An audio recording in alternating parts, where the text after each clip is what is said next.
ରେମୁଣା ନିର୍ବାଚନ ମଣ୍ଡଳୀ ଅନ୍ତର୍ଗତ ଶ୍ରୀଜଙ୍ଗ ପଞ୍ଚାୟତରେ ଭାରତୀୟ ଜାତୀୟ କଂଗ୍ରେସ ପକ୍ଷରୁ ଜୋନ୍ ସ୍ତରୀୟ କର୍ମୀ ସମ୍ମିଳନୀ ଅନୁଷ୍ଠିତ ହୋଇଯାଇଛି। 38 ନମ୍ବର ଜୋନ୍ ସଭାପତି ସତ୍ୟନାରାୟଣ ଦାସଙ୍କ ଆହ୍ୱାନରେ ଜୋନ୍ର 7ଟି ପଞ୍ଚାୟତରୁ ଶତାଧିକ କର୍ମୀ ଯୋଗଦେଇ ଦଳର ସଂଗଠନ ବାବଦରେ ଆଲୋଚନା କରିଥିଲେ।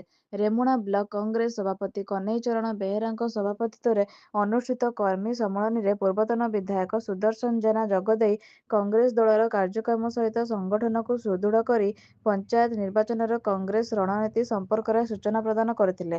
ଅନ୍ୟମାନଙ୍କ ମଧ୍ୟରେ ଜିଲ୍ଲା କଂଗ୍ରେସ ଉପସଭାପତି ଗଣେଶ ପଣ୍ଡା, ସମ୍ପାଦକ ଜଗନ୍ନାଥ ବିଶ୍ୱାଳ, ସାଧାରଣ ସମ୍ପାଦକ ଅଜୟ କୁମାର ଜେନା, 39 ନମ୍ବର ଜୋନ୍ ସଭାପତି ରାଜେନ୍ଦ୍ର ଚୌଧୁରୀ, 36 ନମ୍ବର ଜୋନ୍ ସଭାପତି ରବି ମଣ୍ଡଳ, ପୂର୍ବତନ ଜିଲ୍ଲା ପରିଷଦ ସଦସ୍ୟ ରାମନାରାୟଣ ଶତପଥୀ, ପୂର୍ବତନ ବ୍ଲକ ସଭାପତି ତରୁଣ ଦାସ, ଶ୍ରୀଜଙ୍ଗ ପଞ୍ଚାୟତର ବରିଷ୍ଠ କର୍ମୀ ରାଜେନ୍ଦ୍ର ଦାସ, ଇଞ୍ଚୁଡ଼ି ପୂର୍ବତନ ସରପଞ୍ଚ କହ୍ନେଇ ପ୍ରଧାନ ପ୍ରମୁଖ ଯୋଗଦେଇ ସଂଗଠନର ସମ୍ପର୍କରେ ବକ୍ତବ୍ୟ ପ୍ରଦାନ କରିଥିଲେ।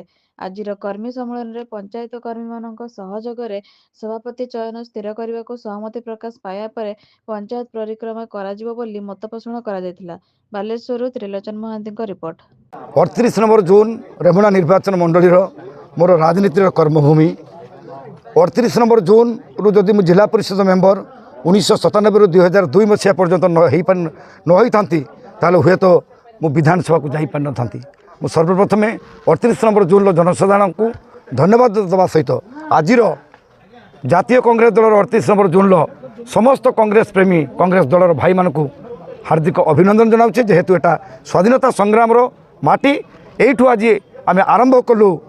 ଆମେ ନିର୍ବାଚନ ମଣ୍ଡଳୀର 5.5ଟା ଜୋନ୍କୁ ଆମେ 10 ଦିନ ଭିତରେ ଆମେ ସମସ୍ତ ଜୋନ୍ କର୍ମୀ ସମ୍ମିଳନୀ ସାରିବୁ।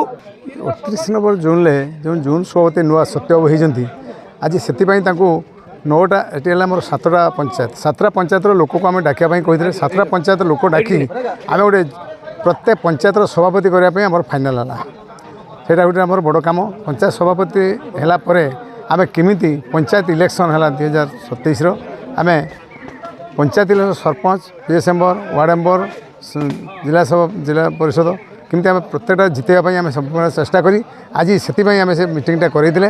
କିନ୍ତୁ ଆମେ ୟା ପରେ ପ୍ରତ୍ୟେକ ୱାର୍ଡ଼ରେ ପ୍ରତ୍ୟେକ ପଞ୍ଚାୟତରେ ଗୋଟେ ମିଟିଂ କରାଇବା ସବୁ ପ୍ରତ୍ୟେକ ପଞ୍ଚାୟତର ମିଟିଂ କରିବା। ମିଟିଂ କରିକି ଯେମିତି ଆମେ 2027ରେ ଯେମିତି ଆମେ ପଞ୍ଚାୟତରେ ସବୁ ଗୋଟେ sarpanch, PS member, ward member, zilla parishad ଜିତିବା ପାଇଁ ଆମର ଚେଷ୍ଟା କରିବା।